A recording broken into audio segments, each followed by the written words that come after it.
బంగ్లాదేశ్లో ఇప్పుడు సైనిక పాలన అంటే తాజాగా సైనిక పాలన అయితే వచ్చేసింది. ఆర్మీ చీఫ్ మొత్తం కూడా సైనిక పాలనని అనౌన్స్ చేయడం జరిగింది. అక్కడ మొత్తం అవామీ లీగ్ ప్రభుత్వం అయితే మొత్తం రద్దయిపోయింది. ప్రధాని షేక్ హసీనా కూడా తన ప్రధాని పదవికి రాజీనామా చేసి సోదరితో సహా దేశం విడిచి పారిపోయిన పరిస్థితి అయితే కనిపిస్తోంది. దీని అంతటికీ కూడా ఒక కారణం షేక్ హసీనా ఆ ప్రభుత్వం తీసుకున్న అంటే రిజర్వేషన్ల విషయంలో షేక్ హసీనా ప్రభుత్వం తీసుకున్న ఒక నిర్ణయం ఏదైతే ఉందో అదే కొన్ని రోజులుగా మొత్తం కూడా బంగ్లాదేశ్ని అగ్నిగుండంగా మార్చేసింది. అది బంగ్లాదేశ్ స్వాతంత్ర సమరంలో పాల్గొన్న వాళ్ళ కుటుంబాలు ఏవైతే ఉంటాయో వాటికి మొత్తం 30% రిజర్వేషన్లు కల్పిస్తూ హసీనా ప్రభుత్వం అయితే నిర్ణయం తీసుకోవటం జరిగింది. దాంతోనే ఆ ప్రభుత్వం ఎప్పుడైతే నిర్ణయం తీసుకుందో అప్పుడే దేశం ఒక్కసారిగా బగ్గుమంది. అసలే నిరుద్యోగ సమస్య, ఉద్యోగాలు లేక అల్లాడుతున్న యువత, విద్యార్థులు వీళ్ళంతా కూడా ఒక్కసారిగా ఈ 30% రిజర్వేషన్లు వాళ్ళకే అంటే స్వతంత్ర సమరయోధుల కుటుంబాల పిల్లలకే ఇస్తే ఇక మా గతేం కాను అంటే ఈ ఉద్యోగాలు ఎక్కడి నుంచి వస్తాయి మాకు అంటూ పెద్ద ఎత్తున ఆందోళనలు జరిగాయి.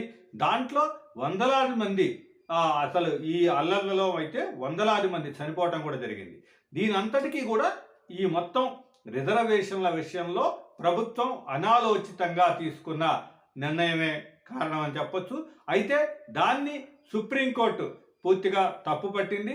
ఆ 30% రిజర్వేషన్ని 5%కి తగ్గించి మొత్తం కూడా దేశంలో ఒక శాంతి భద్రతల్ని కాపాడే పరిస్థితికి సుప్రీంకోర్టు తీసుకొచ్చింది. అంటే సుప్రీంకోర్టు 30% రిజర్వేషన్ని అంటే మొత్తం స్వతంత్ర సమరయోధుల పిల్లలకి ఇచ్చిన ప్రభుత్వం కల్పించిన 30% రిజర్వేషన్ చెల్లదు, దాన్ని 5% చేయండి అంటూ సుప్రీంకోర్టు ఇచ్చిన తీర్పుతో మొత్తం కూడా దేశవ్యాప్తంగా అల్లర్లు తగ్గాయి. అయితే మళ్ళీ షేక్ హసీనా చేసిన కొన్ని ప్రకటనలు కానీ ప్రధానిగా ఉంటూ చేసిన విద్యార్థుల లక్ష్యంగా చేసిన ప్రకటనలు ఇవన్నీ కూడా పూర్తి స్థాయిలో మళ్ళీ కూడా దేశంలో అల్లర్లు రావటానికి, ఘర్షణలు కొనసాగటానికి కూడా దారితీసింది. ఇక్కడ స్వతంత్ర సమరయోధులకి వ్యతిరేకంగా మొత్తం కూడా ఉద్యమాలు చేస్తున్న విద్యార్థులు కానీ యువకులు కానీ వాళ్ళంతా కూడా మొత్తం ఉగ్రవాదులతో సమానము అని షేక్ హసీనా ప్రధాని ప్రకటన చేయటం అయితే ఆమె రాజీనామా చేయాలన్న డిమాండ్ కి దారితీసింది. దాంతో దేశం మరొక మారు ఘర్షణలతో అట్టుడికిపోయింది.